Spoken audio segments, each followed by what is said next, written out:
You know, tea parties are hot these days, so Ken Wingard is here to show us how to create the perfect tablescape for this very special occasion. He's enlisted the help of Michele Bachmann, yes, who happens to be an expert on napkin folding, so you're going to show us how to do that. But Ken is going to show us how he did this beautiful tablescape.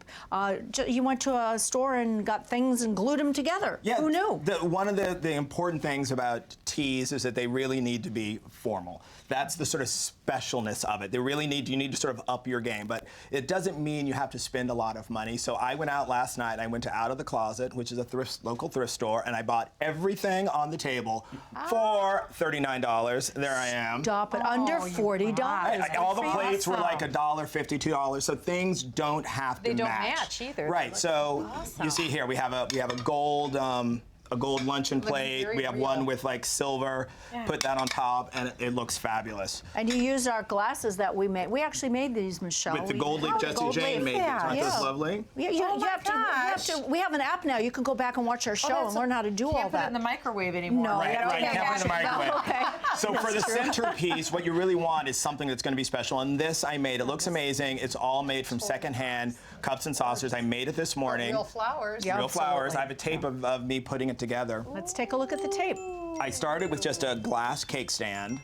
I think that was the big purchase. That was like $3. a single wine glass with a little bit of hot glue on the bottom. Because what I'm doing first is making our sort of two-tiered set. Is that what that is? Right. Yes, isn't that genius? Glass cake plate with a little bit on the top rim, and then you've got your tiers. To get the third tier on top, I did a glass candlestick, a little shorty, and then what is, I think, was an old sugar bowl with a saucer with the missing top, and I did that on top. Actually, I think it's a soup bowl. And then around the bottom, I did cup on top of a saucer, and every other one I sort of put on the side, and I stacked a couple of them. So you just basically keep layering. I put a little creamer in the front, and that's voila. Beautiful. I love it. All done. It's really, really pretty. And to put the flowers in, if you can see, I'll cheat it here. It's just a piece of foam soaked in water, and then I just cut the roses short. Great way to use roses that are past their life, where they've gotten a little foggy. Yeah. The other thing I did, and Michele, I'm going to ask you to help me out. To make these little petit four stands, all I did was take a saucer and a candlestick, and if you put a little bit of hot glue on the top there. We did this last season to make large ones, and this is a great way to bring your what's traditionally a bread and butter plate up to a whole new level. Then go take it this way? Yeah, it's easier to get it centered if you do it that way. Michele, do you do DIY projects at home? We do. One of our girls just loves it, loves it, loves it. We actually have a craft room. You do? Whoa! Yes. So now I'm bitter. So just I'm totally not. Okay, flip you're it over. invited. All right, I have a Michele Bachmann invitation.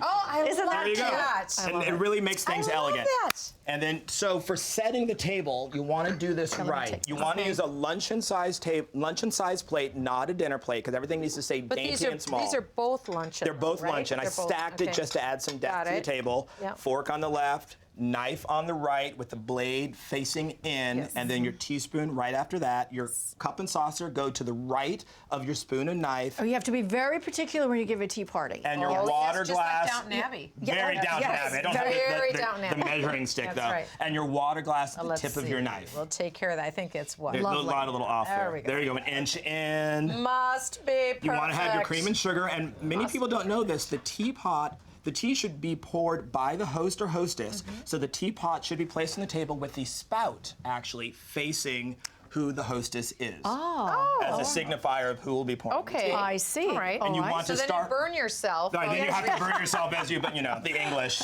We suffer, suffer. Food-wise, you want to keep everything very small. So we have these wonderful little bite-sized sandwiches. You don't want to have to use a knife. You don't want to have to bite. Everything should so just pop in. So each pancake before you come in. Yeah. Or you can make those little pancakes that you made, little tiny bellinis. Oh, that's so cute. That's perfect. I love combining segments. Because they would taste great with tea. That'd be great. They would be good yeah, to you take could for skewer breakfast. them too. Yes. And you want to serve your savory stuff first, and then keep your sweets off to the side, and then move those in once your savories are done. But life is short. Dessert Yes. You do not. I'm counting those, Michelle.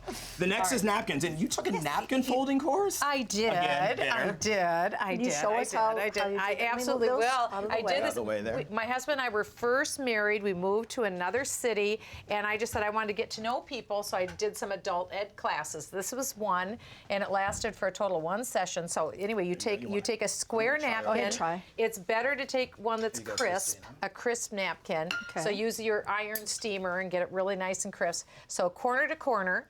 So just fold it in half. It's a square. Now you're turning it into a triangle. Take each of the corners on either side, pull that corner up to this one, and pull this corner up so that you have like a fold in the middle. Okay.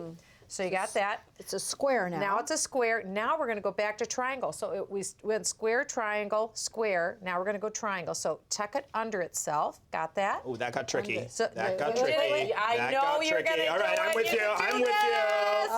Okay. So you got this opening here. Okay. So you got your triangle, right? Does Right. everybody's look like Got that? it, got okay, it. Great. Okay. Now what you do Christina's is I got it, I got it. I got it. now we're going to make like a crown. So fold it around, Right. and you're going to tuck the back into itself. You've got a little shelf back there. Tucky, Tuck it tucky. into itself. Now this is so cool. Get ready to be amazed. Okay, so here's the front, and pull the two little sides down, and you got an iris. It is so great. Okay, so but what you do is you set it facing the diner, and Facing it the sits diner. right up on the plate. And Oh my goodness, I kids love it. to have it fancy. This is so fast, you can't believe it. But kids love to have it fancy. And depending on tea party, if it's Christmas, Easter, whatever it is, you can put little things in it. And so I'll put things in like, candy canes. Let's put a or cookie. Let's put a sprig, scone in or there. you just put, you're the Little one who's treasures, so, little, you like- put a little treasure in, or like here you've got, your rose. Can we put a cookie in there? Rose. You could do something like look how that. lovely You could have that a is. rose, or sorry, I don't want to wreck your You're gorgeous welcome. thing. I got a Yeah, craft so of there- imitation. You can wreck whoops. whatever While you they're want to. So, okay. anyway, so there you go. So you've got your iris just like that, and then love that. I've got a napkin where maybe it'll be Battenberg lace up here or something on that's it. beautiful. Or like if it's like a kid's party, you could have their photo. I Put like love their that. photo up here, and then that way. Nice that, if they were monogrammed, little monogram. We and just that's have how to they ask know Mich- that it's for them. That's Michelle, really we have to ask that's you to very come sweet. back to do more DIY parties. You're brilliant at this. Listen, but 7 months of winter in Minnesota, LA. I'm here. No if wonder you you would can like work more at Blue Guy. instructions for Ken's Tea Party and Tablescapes, you'll be able to get us on our website and our Pinterest page, which is pinterest.com/home and family TV, and also at kennethwingard.com, and look for Michele Bachmann's new DIY Pinterest page when she goes home. It'll be available probably next week.